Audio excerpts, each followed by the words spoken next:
الله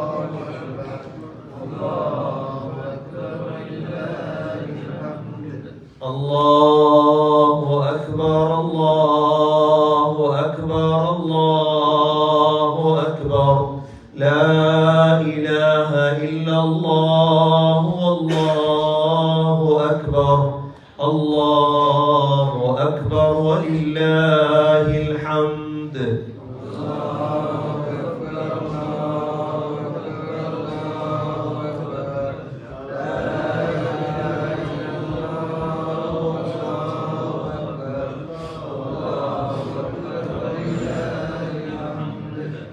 الله أكبر الله أكبر الله أكبر لا إله إلا الله والله أكبر الله أكبر ولله الحمد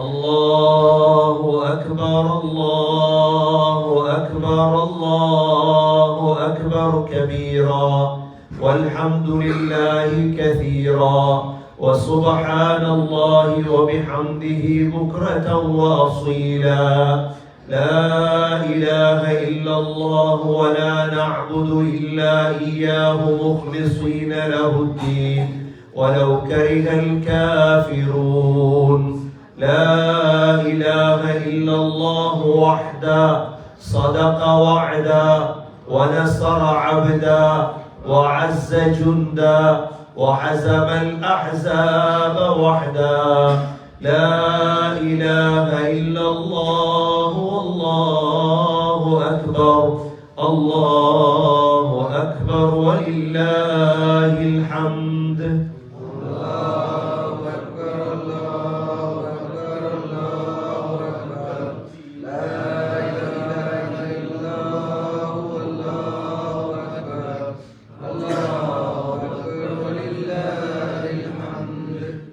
الله أكبر الله أكبر الله أكبر لا إله إلا الله والله أكبر الله أكبر ولله الحمد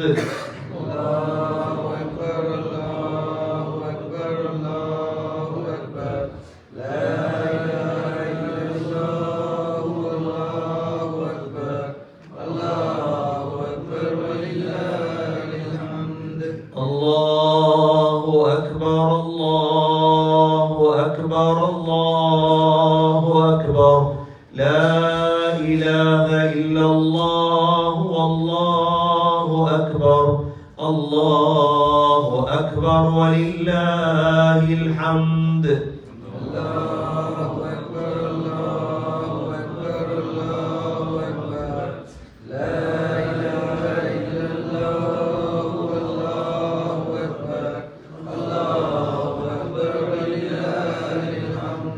الله أكبر الله أكبر الله أكبر كبيرا والحمد لله كثيرا وسبحان الله وبحمده بكرة وأصيلا لا إله إلا الله ولا نعبد إلا إياه مخلصين له الدين ولو كره الكافرون لا إله إلا الله وحده صدق وعدا ونصر عبدا وعز جندا وحزم الأحزاب وحدا لا إله إلا الله والله أكبر الله أكبر ولله الحمد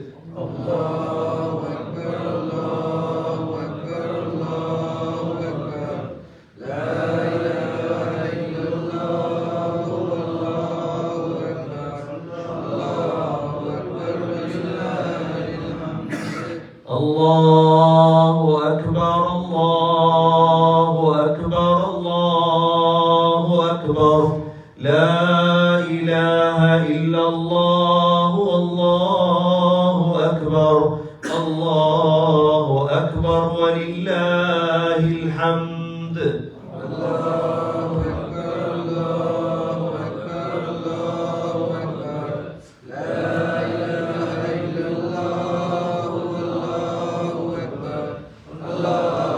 الله أكبر ولله الحمد الله أكبر الله أكبر الله أكبر لا إله إلا الله والله أكبر الله أكبر ولله الحمد الله أكبر الله أكبر الله أكبر لا إله إلا الله والله أكبر الله أكبر ولله الحمد الله أكبر الله أكبر الله أكبر كبيرا والحمد لله كثيرا وسبحان الله وبحمده بكرة واصيلا لا إله إلا الله ولا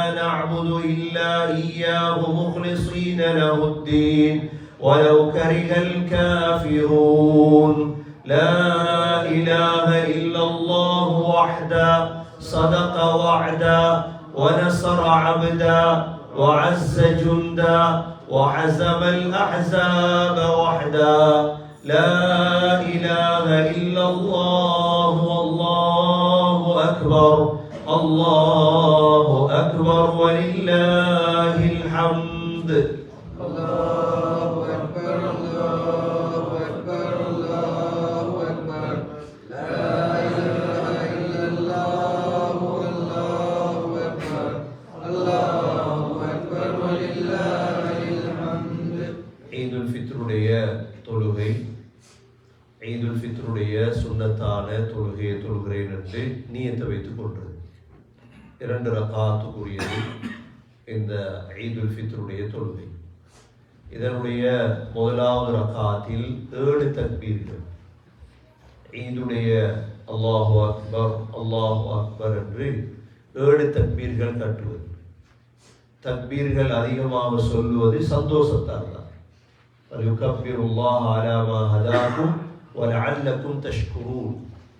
அதனால தான் தக்பீர் சொல்றது. ஈதுடைய தொழுகையோட தக்பீர் முடிந்துவிடும். ஈதுடைய தொழுகைக்கு பிறகு ஈதுல் ஃபித்ருடைய தக்பீர் கிடையாது. ஈதுல் அதஹாவிலே தான், ஹஜ்ஜி பெருநாளிலே தான் 3 நாட்களுக்கு தக்பீர் சொல்லப்படும். ஆனால் ஈதுல் ஃபித்ர் நேற்று பிறை கண்டதிலிருந்து இஷா சுபா இன்றைய ஈதுக்கு முன்னால் அவ்வளவுதான் தக்பீர். முதலாவது ரகாத்திலே 7 தக்பீர்கள். 7 தக்பீர்களை சொன்னதற்கு பிறகு சூரத்துல் ஃபாத்திஹா இமாம் ஓதுவார். அதற்கு பிறகு சப்பிஹிஸ்ம ரப்பிக்கல் ஆலாவும் ஓதலாம், அல்லது காஃப் அல் குர்ஆன் என்ற சூறாவும் ஓதலாம். இரண்டாவது ரகாத்திலே 5 தக்பீர்கள். 5 தக்பீர்களுக்கு பிறகு இமாம் சூரத்துல் ஃபாத்திஹாவை ஓதி அதற்கு பிறகு சூரத்துல் காஷியா ஹல் அதாக ஹதீதுல் காஷியா ஓதலாம், அல்லது யக்தரபத்தி ஸாஅத் ஓதலாம். இந்த தக்பீர்கள் ஏதாவது மிஸ் ஆகிட்டு அதுக்கு ஏதோ பரிகாரம் இல்லை, அது அப்படியே கண்டினியூ பண்ண வேண்டியதான், எந்த பிரச்சனையும் இல்லை. இமாம் தவறுதலா சூரத்துல் ஃபாத்திஹா ஓதிட்டார் நேரத்தோட, அப்பொழுதும் எந்த பிரச்சனையும் இல்லை. ஏனென்றால் இந்த தொழுகை ஸல்லல்லாஹு அலைஹி வஸல்லம் இந்த ஈதுல் ஃபித்ர் சுன்னத்தாக்கப்பட்டிருக்கு, ஒரு சந்தோஷத்துக்கான தொழுகை இந்த ஈதுல் ஃபித்ர். தொழுவோம் இன்ஷா அல்லாஹ். சாப்பிடுவோம்.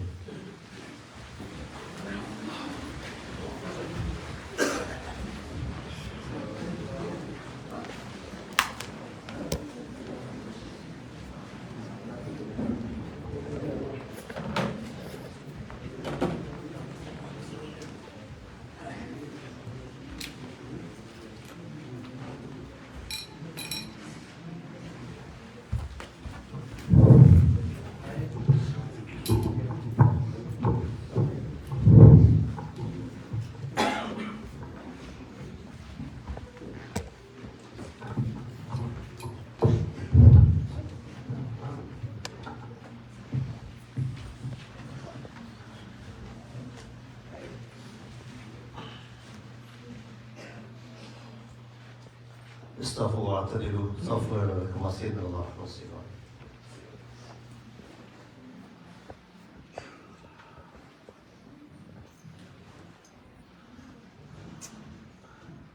الله أكبر.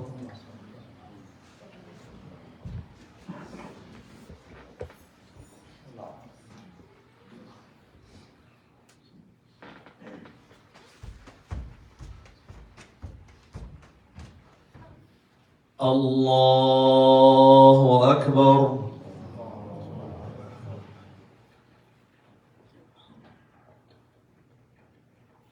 الله أكبر.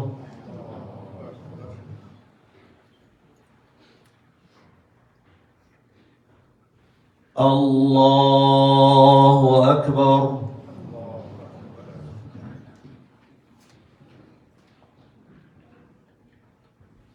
الله أكبر.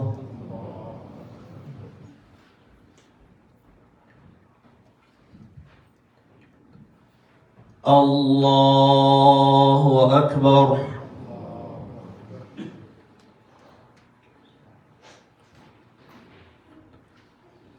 الله أكبر.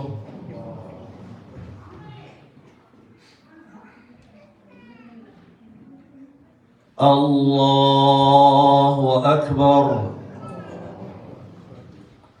بسم الله الرحمن الرحيم. الحمد لله رب العالمين الرحمن الرحيم مالك يوم الدين إياك نعبد وإياك نستعين اهدنا الصراط المستقيم صراط الذين أنعمت عليهم غير المغضوب عليهم ولا الضالين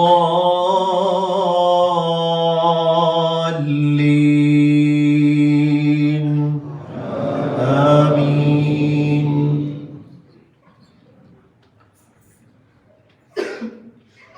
بسم الله الرحمن الرحيم.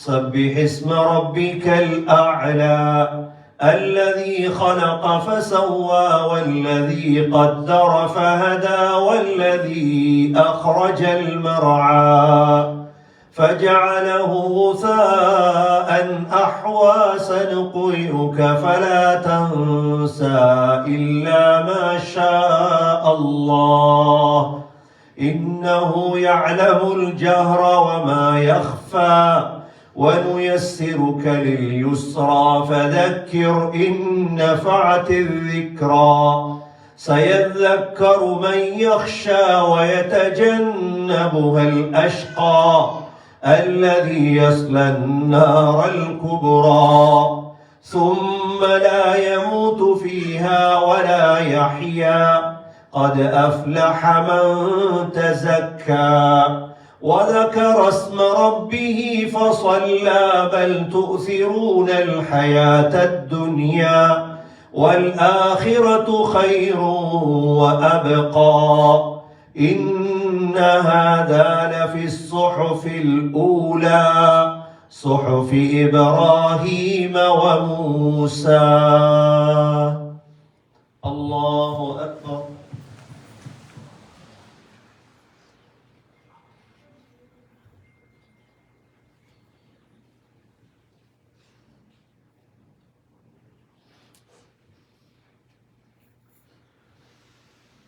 سمع الله لمن حمده. ربنا لك الحمد حمدا كثيرا وبارك فيه. الله أكبر.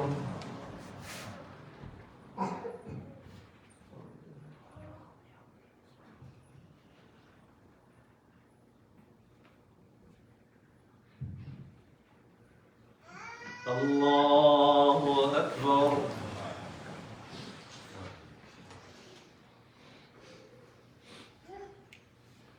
الله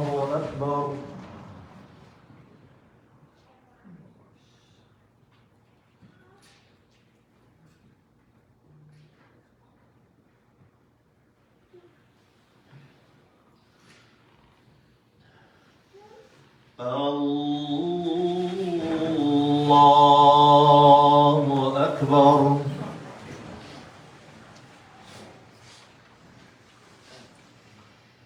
الله أكبر.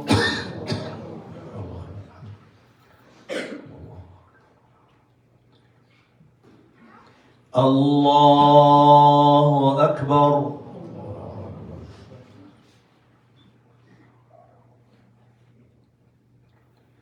الله أكبر.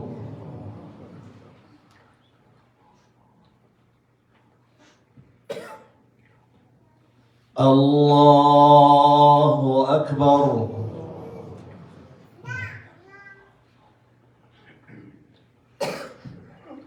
الله أكبر. بسم الله الرحمن الرحيم. الحمد لله رب العالمين الرحمن الرحيم مالك يوم الدين إياك نعبد وإياك نستعين اهدنا الصراط المستقيم صراط الذين أنعمت عليهم غير المغضوب عليهم ولا الضالين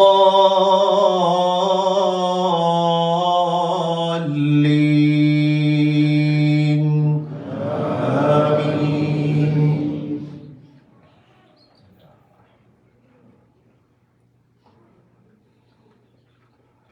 بسم الله الرحمن الرحيم.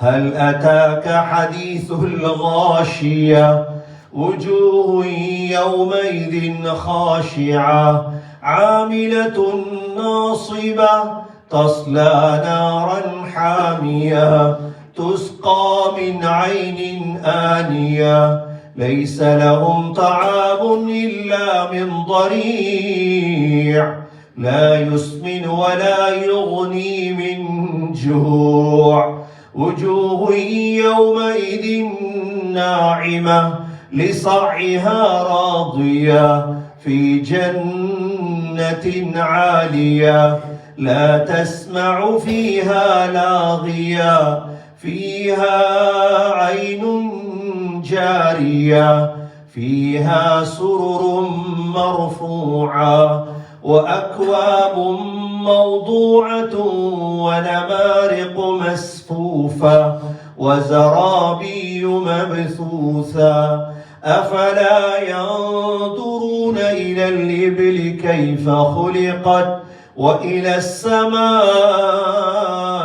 كيف رفعت وإلى الجبال كيف نصبت وإلى الأرض كيف سطحت فذكر إنما أنت مذكر لست عليهم بمسيطر إلا من تولى وكفر فيعذبه الله العذاب الأكبر إن إلينا إيابهم ثم إن علينا حسابهم.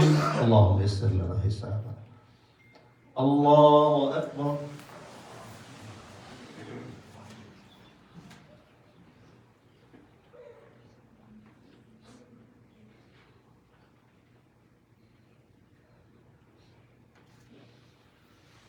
سمع الله لمن حمده. ربنا لك الحمد حمدا كثيرا طيبا مباركا. الله أكبر.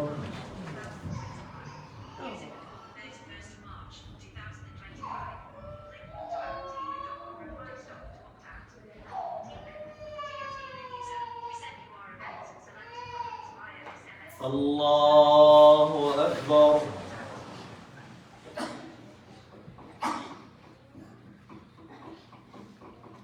الله أكبر.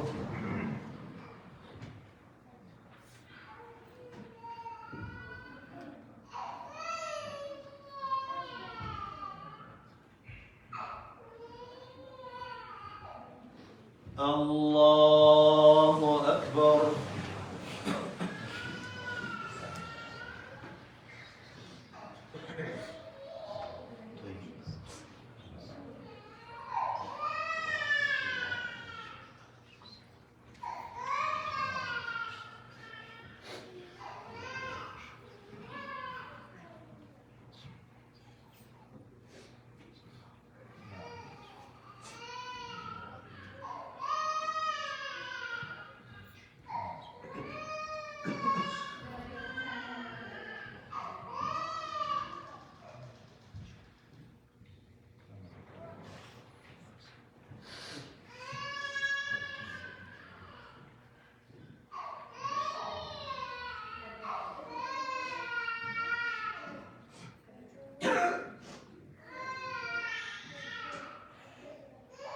السلام عليكم ورحمة الله. السلام عليكم ورحمة الله.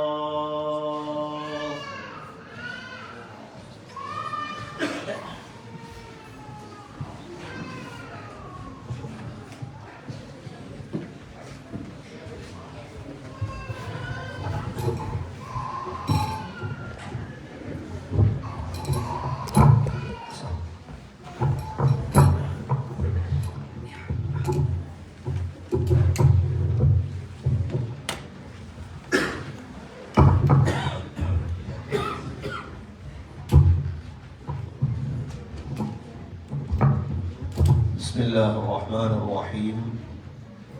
الحمد لله والصلاة والسلام على رسول الله. أشهد أن لا إله إلا الله وأشهد أن محمدا عبده ورسوله. اللهم صل على محمد وبارك على محمد. أما بعد، فقد قال الله سبحانه وتعالى في كتابه الكريم: أعوذ بالله من الشيطان الرجيم. بسم الله الرحمن الرحيم. إن للمتقين مفازا حدائق وأعنابا وكواعب أترابا وكأسا دهاقا. صدق الله العظيم. وقال النبي صلى الله عليه وسلم فيما يرويه عن ربي: أعددت لعبادي الصالحين ما لا عين رأت ولا أذن سمعت ولا خطر على قلب بشر. الله أكبر، الله أكبر، الله أكبر، الله أكبر، الله أكبر، الله أكبر، الله أكبر، الله أكبر، الله أكبر. எல்லா புகழும் அல்லாஹ்வுக்கே உரித்தாக. அல்ஹம்துலில்லாஹ்.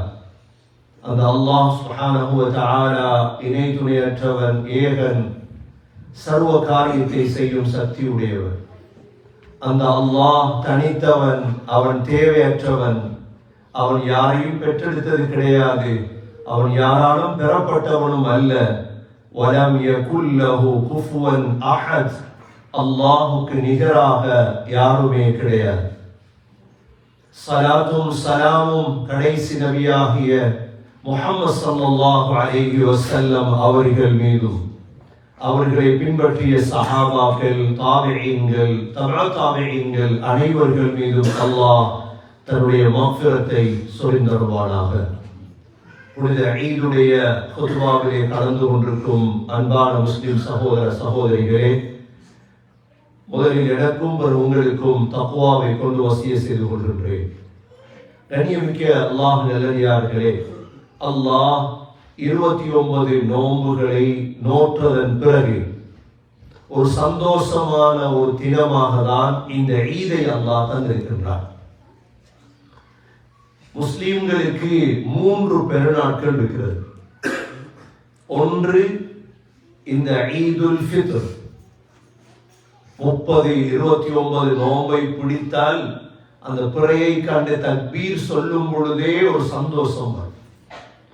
இது ஈமானுடைய அடையாளம். ஈமானுடைய அடையாளம். இரண்டாவது ஹஜ்ஜுடைய பெருநாள் ஈதுல் அத்ஹா. மூன்றாவது தான் மிஸ்கீன்களுடைய பெருநாள் ஒவ்வொரு வாரமும் வெள்ளிக்கிழமை.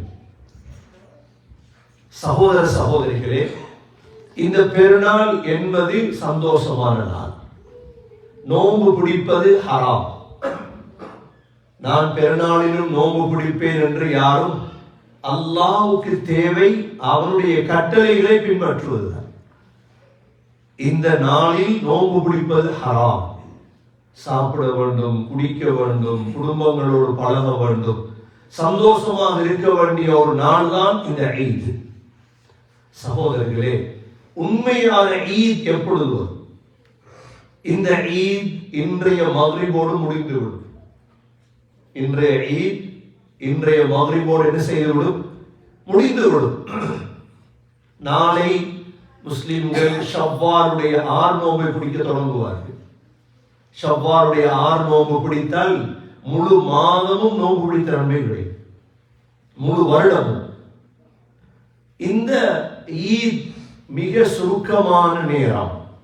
ஆனால் ஒரு ஈதை நாங்கள் எதிர்பார்த்து வாழ்கிறோம். அது எப்பொழுது தெரியுமா? எங்களுடைய சக்கராத்.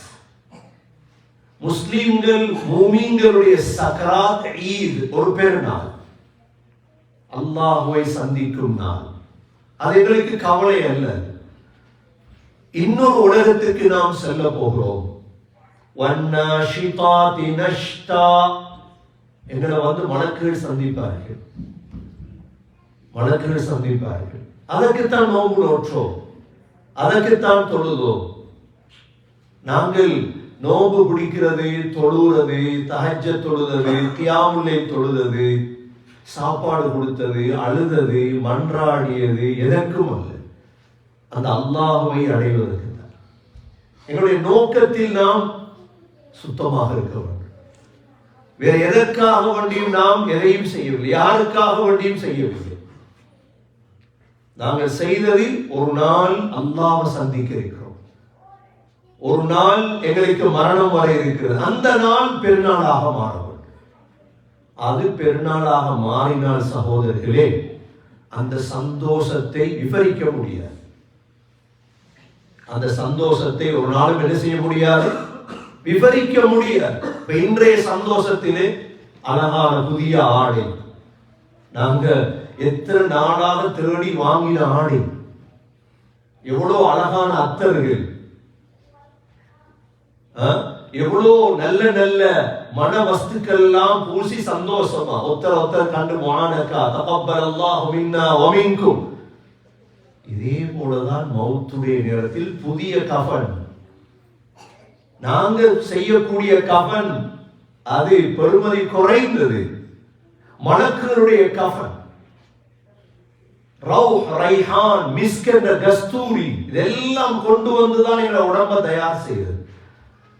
அதுக்குத்தான் நோன்பு வைத்தோம், சபராக நோன்பு வைத்தோம், சபராக தொழுதோம். ஆனால் ஒரே ஒரு நிபந்தனை சகோதரர்களே, மரணம் வரை இஸ்திகாமத்தாக இருக்கும். ஏனென்றால் தல நோம்பிலே அல்லாஹ் சுல்சிலத்தி ஷயாத்தீன், ஷைத்தான்களை எல்லாம் பிடித்து பிடித்து அல்லாஹ் ஜெயில போட சொன்னான், சங்கிலி போட சொன்னான் மலக்குகளை பார்த்து. ஆனா இன்றைய தினம் ஷைத்தான்கள் எல்லாம் ஜெயிலிருந்து விடுபட்டுருவாங்க. ஷைத்தான்கள் சங்கிலிருந்து விடுபட்டால் சகோதரர்களே, அவன் பாவத்தை தூண்டிக்கொண்டே இருப்பான். மிக கவனமாக இருக்க வேண்டும். எதுவரைக்கும்? சக்கராத் வரைக்கும். சக்கராத் வரைக்கும் தான் எல்லாம், அதற்கு பிறகு ஒன்றும் இல்லை. அது வரைக்கும் சகோதரர்களே மிக முக்கியம் என்ன? ஃபர்லுகள்ல கவனமாக இருக்கணும், ஹராம்களை செய்திடக்கூடாது. அவ்வளவு. இஸ்லாம் அவ்வளவு லேஸ். ஒரு நாளும் ஃபர்ல தவறிடக்கூடாது. இரண்டாவது, ஒரு நாளும் ஹராத்துக்கு போயிடக்கூடாது. ரெண்டையும் செய்யாம விட்டால் நாம் தூய்மையானவர். கண்ணியமிக்க சகோதரர்களே, சக்கராத் ஈதாக மாறும். சந்தோஷமாக மாறும். சக்கராத் மாத்திரமல்ல, அதற்கு பிறகுள்ள கட்டங்கள் எல்லாம் யா அய்யதுஹன் நஃப்ஸுல் முத்மஇன்னா, அமைதியான ஆத்மாவே. எவ்வளவு அழகான வார்த்தை. இர்ஜிஇ இலா ரப்பிகி ராதியதம் மர்தியா, வா அல்லாஹ் பொருந்திக் கொண்டு வா. ஃபதுகுலி ஃபீ இபாதி, என்னுடைய அடியாருடைய கூட்டத்தில் நுழைந்து கொள். வதுகுலி ஜன்னதி, என்னுடைய சொர்க்கத்தில் நுழைந்து கொள். இதோட சந்தோஷம் என்ன தேவை? இரண்டாவது, என்னுடைய ஈது சகோதரர்களே, சொர்க்கத்துக்குள்ள கால் வைக்கிறனா, அது எவ்வளவு சந்தோஷமான ஒரு நாள் இருக்கு. யோசித்து பார்த்திருக்கீங்களா? எப்பயாவது சொர்க்கத்துக்கு போற நாள் எவ்வளவு சந்தோஷமா இருக்கு சகோதரர்களே. சொர்க்கத்துக்கு போற கூட்டம் கூட்டமா, கூட்டமா தானே தொழுதோம், கூட்டமா தானே தொழுதோம். நாங்க கூட்டமா தான் சொர்க்கத்துக்கு போறோம். وَسِيقَ الَّذِينَ اتَّقَوْا رَبَّهُمْ إِلَى الْجَنَّةِ زُمَرًا, அப்படி கூட்டமா கூட்டு போவாங்க சொர்க்கம்.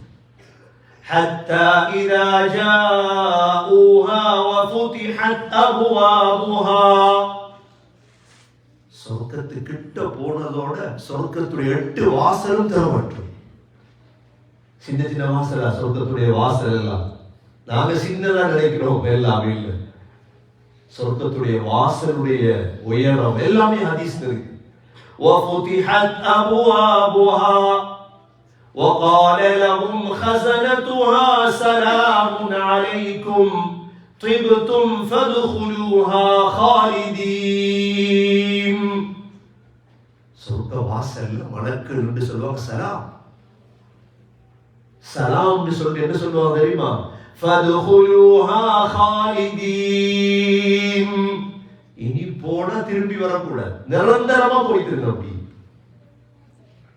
நிரந்தரம் தானே சொர்க்கம். சொர்க்கம் இந்த பெருநாளை போல அமர்வி போட முடியுதா? சொர்க்கம்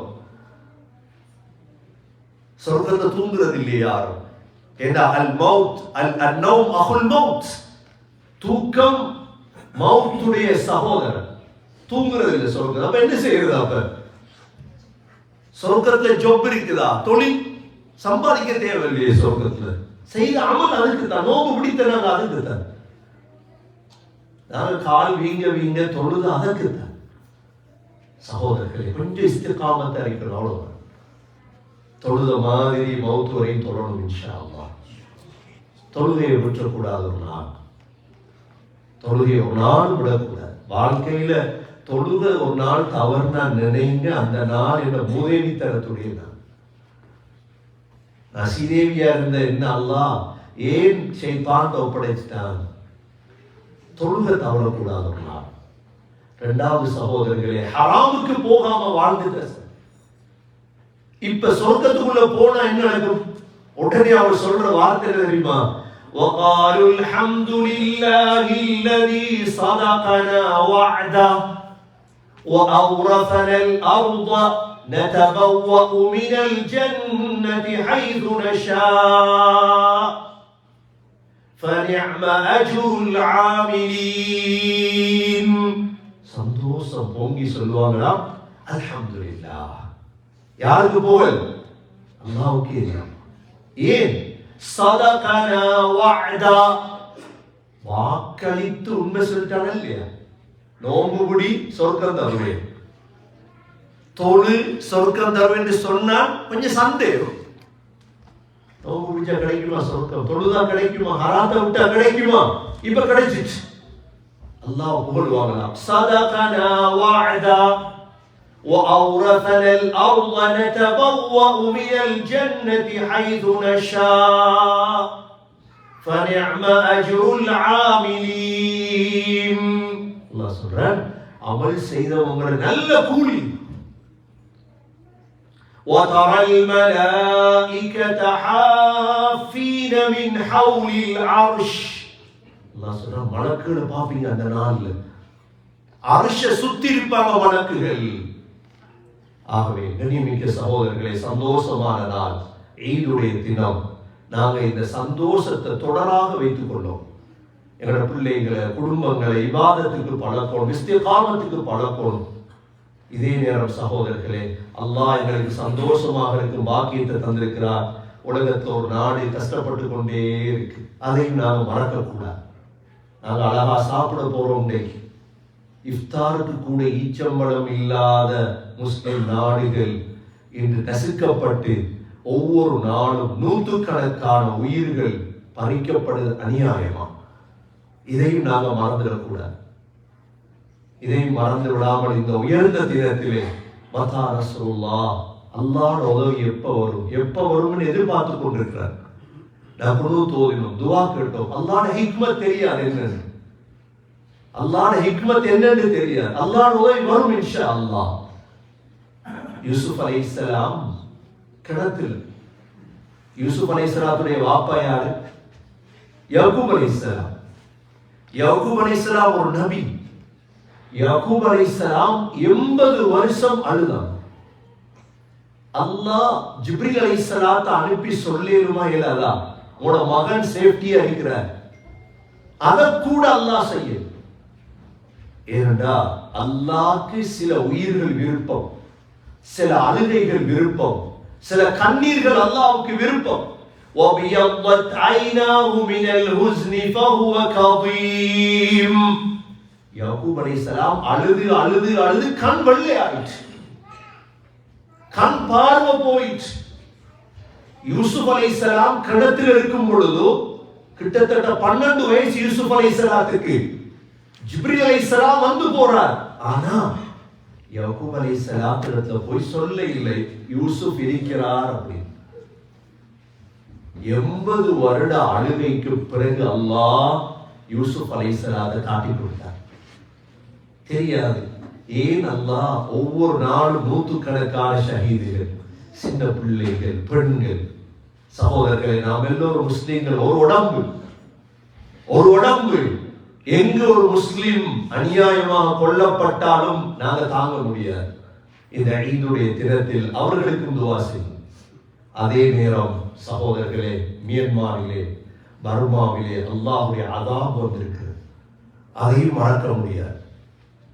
மியன்மாரிலே முஸ்லிம்களும் ஷஹீதாக இருக்கிறார்கள். இது அல்லாஹ்வுடைய அதாபு, பூமி அதிர்ச்சி. என்ன இது? நாங்க மறந்து வாழ்ந்துடக்கூடாது. இதெல்லாம் அல்லாஹ் பூமியுடைய ஒரு தொங்கல உசுப்பி இருக்கிறார். சகோதரர்களே, கனடாவுல நாங்க வாழ உசும்பினா என்ன நடக்கும்? இப்படித்தான் யோசி.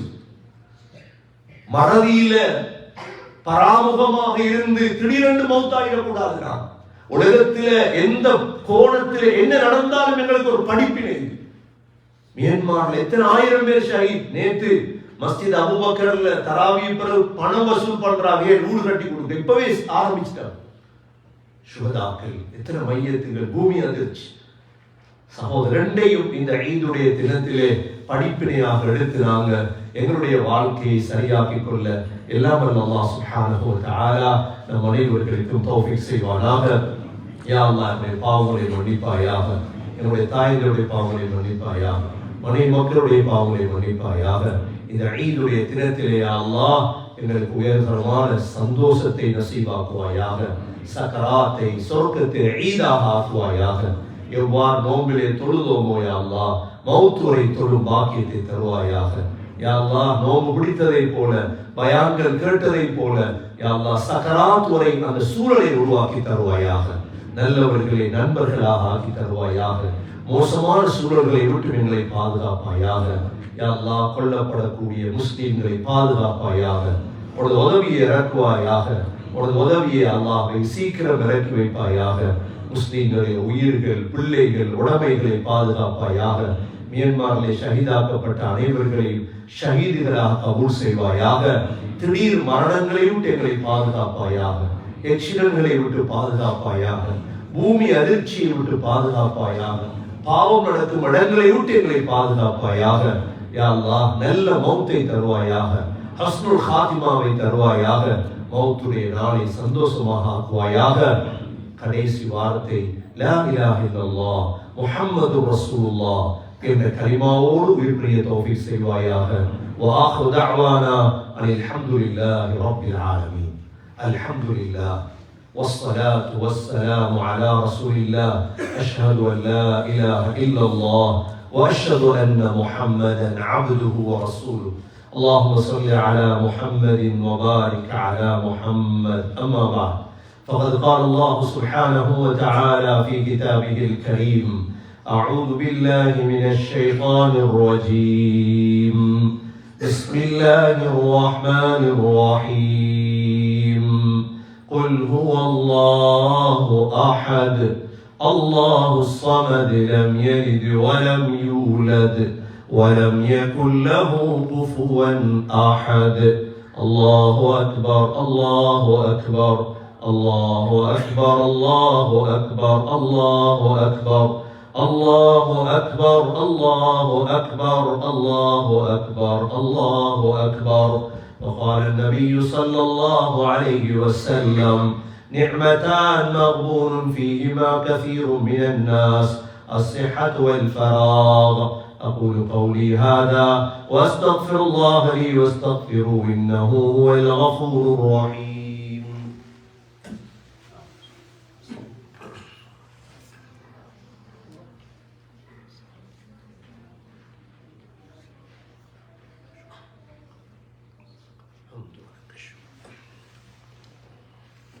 الحمد لله والصلاة والسلام على رسول الله. أشهد أن لا إله إلا الله وأشهد أن محمدا عبده ورسوله.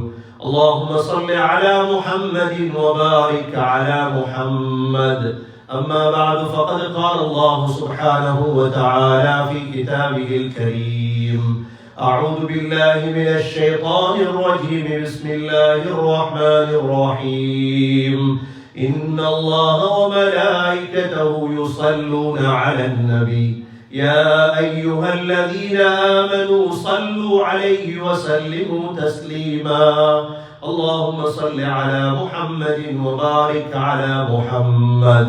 فيا عباد الله، أوصيكم ونفسي أولا بتقوى الله. الله أكبر الله أكبر الله أكبر الله أكبر الله أكبر الله أكبر الله أكبر. وقال الله تعالى: إن الله وملائكته يصلون على النبي يا أيها الذين آمنوا صلوا عليه وسلموا تسليما. وقال النبي صلى الله عليه وسلم: أرحم أمتي بأمتي أبو بكر، وأشدهم في أمر الله عمر، وأصدقهم حياء عثمان، وأقضاهم علي رضي الله عنهم، وفاطمة سيدة نساء أهل الجنة، والحسن والحسين سيدا شباب أهل الجنة من هذه الأمة. الله الله في أصحابي، لا تتخذهم غرضا من بعدي، فمن أحبهم فبحبي أحبهم، ومن أبغضهم فببغضي أبغضهم. خير القرون قرني، ثم الذين يلونهم ثم الذين يلونهم. اللهم اغفر للمؤمنين والمؤمنات والمسلمين والمسلمات الأحياء منهم والأموات، إنك سميع مجيب الدعوات يا قاضي الحاجات. اللهم أعز الإسلام والمسلمين، اللهم أعز الإسلام والمسلمين، اللهم آمنا في أوطاننا. ربنا عليك توكلنا وإليك أنبنا وإليك المصير. ربنا رب ارحمهما كما ربياني صغيرا. صل اللهم وصل على النبي الأمي وعلى آله وصحبه وسلم، والحمد لله رب العالمين. تقبل الله منا ومنكم.